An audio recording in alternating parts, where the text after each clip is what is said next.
ভবিষ্যতের জন্য প্রাকৃতিক সম্পদের ক্ষয় না করে অস্তিত্ব এবং বিকাশের পথে অগ্রসর করতে এবার পরিবেশ যোদ্ধা তৈরি করতে চলেছে কলকাতা পৌর সংস্থা। এদিন কলকাতা পৌর সংস্থার কনফারেন্স হলে পরিবেশ সচেতনতা বৃদ্ধি করতে এবং এমন উন্নয়ন যা ভবিষ্যৎ প্রজন্মের নিজস্ব চাহিদা মেটাতে সক্ষমতার সাথে আপোষ না করে বর্তমানের চাহিদা পূরণ করে, তার জন্যই পরিবেশ যোদ্ধা তৈরি করতে সার্টিফিকেট কোর্স চালু করল কলকাতা পৌর সংস্থা। 1 মাসের এই পরিবেশ রক্ষার ক্ষেত্রে প্রয়োজনীয় প্রশিক্ষণ দেবে কলকাতা পৌর সংস্থা। পরিবেশ বিজ্ঞানী ডক্টর অভিজিৎ মিত্র সহ বিভিন্ন সংস্থার অধ্যাপক অধ্যাপিকাদের মাধ্যমে এই পরিবেশ সম্পর্কিত সার্টিফিকেটের মাধ্যমে পরিবেশ যোদ্ধা তৈরি করবে কলকাতা পৌর সংস্থা। আজকে এই প্রথম ব্যাচের কোর্সের শুভ সূচনা করলেন মেয়র ফিরহাদ হাকিম, মেয়র পরিষদ পরিবেশ বিভাগ স্বপন সমান্তার সহ নোডাল অফিসার ডক্টর অভিজিৎ মিত্র সহ সংশ্লিষ্ট বিভাগের ডিজি সহ বিভিন্ন শিক্ষা সংস্থানের প্রফেসররা। এদিন অনুষ্ঠানে বক্তব্য রাখতে গিয়ে পরিবেশবিদদের কটাক্ষ করতে ছাড়লেন না মেয়র ফিরহাদ হাকিম। এদিন অনুষ্ঠানে হাজির বিভিন্ন শিক্ষা প্রতিষ্ঠান থেকে আসা ছাত্রছাত্রীদের শুভকামনা জানিয়ে তাদের শুভেচ্ছা জানান মেয়র ফিরহাদ হাকিম। এছাড়া এদিন অধ্যাপক এবং অধ্যাপিকাদের সম্বর্ধনাও দেওয়া হয়। এইভাবেই পরিবেশ যোদ্ধা তৈরি করে শহরের পরিবেশ সচেতনতা বৃদ্ধি করাই উদ্দেশ্য কলকাতা পৌর সংস্থার।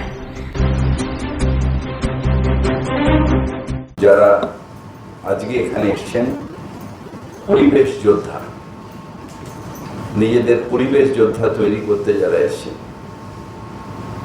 তাদের প্রত্যেককে আমি স্বাগত জানাই। যোদ্ধা মানে যুদ্ধ করব, প্রাণ কাড়ব। আগে সোর্ড নিয়ে যুদ্ধ হতো, এখন তারপরে গুলি বন্দুক নিয়ে যুদ্ধ। এইটা হচ্ছে প্রথম যোদ্ধা যারা মানুষের প্রাণ বাঁচাবার লড়াই করবে,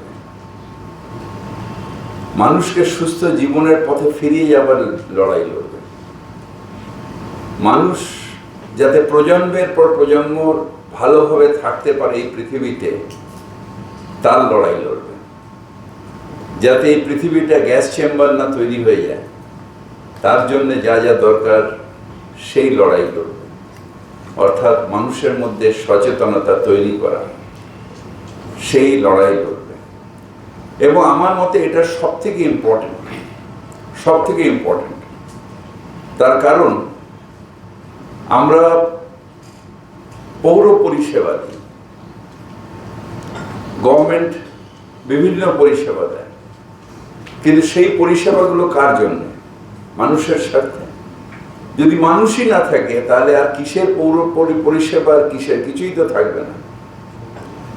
আর কিছুদিনের মধ্যে আমি যা কাগজে পড়ি, এটা প্রফেসর অভিজিৎ মিত্র ভালো বলতে পারবেন, কলকাতা খুব ভালনারেবল জায়গায় চলে আসছে। অর্থাৎ আমাদের যে স্ট্রং, অর্থাৎ যে ঝড়গুলো আসবে সেগুলো কলকাতার উপরে সাঁচড়ে পড়বে। বৃষ্টি অ্যাবনর্মাল বৃষ্টি হবে, যে বৃষ্টি হবার কথা কন্টিনিউয়াস সেটা একবারে হবে, মেঘ ভেঙে পড়বে, যেটা আমাদের দেশের অন্য জায়গায় অলরেডি শুরু হয়ে গেছে। তার কারণ হয়েছে যে আমাদের যারা পূর্বপুরুষ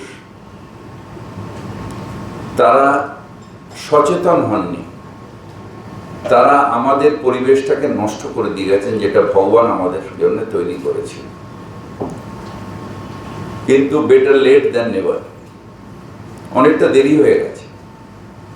কিন্তু যে মাইলস্টোনগুলো তৈরি করে দিয়েছেন আমাদের কেএমসির পক্ষে বোস ইনস্টিটিউটের প্রফেসর অভিজিৎ মিত্র তৈরি করেছেন, সেটা হচ্ছে কিভাবে আমরা এর থেকে পরিত্রাণ পাব। যেরকম আমাদের কতগুলো গাইডলাইন তৈরি করে দিয়েছেন, আমরা 70% অ্যাচিভ করেছি। তাকে আমরা বায়ু দূষণের ক্ষেত্রে সিটি হিসেবে সেকেন্ড স্থান, বায়ু দূষণ প্রতিরোধে সেকেন্ড স্থান অধিকার করেছি। এটা ওনার যে রেকমেন্ডেশন, যেগুলো আরো অক্ষরে অক্ষরে পালন করা যায়, তাহলে একদিন আমি ফার্স্ট স্থান অধিকার করব।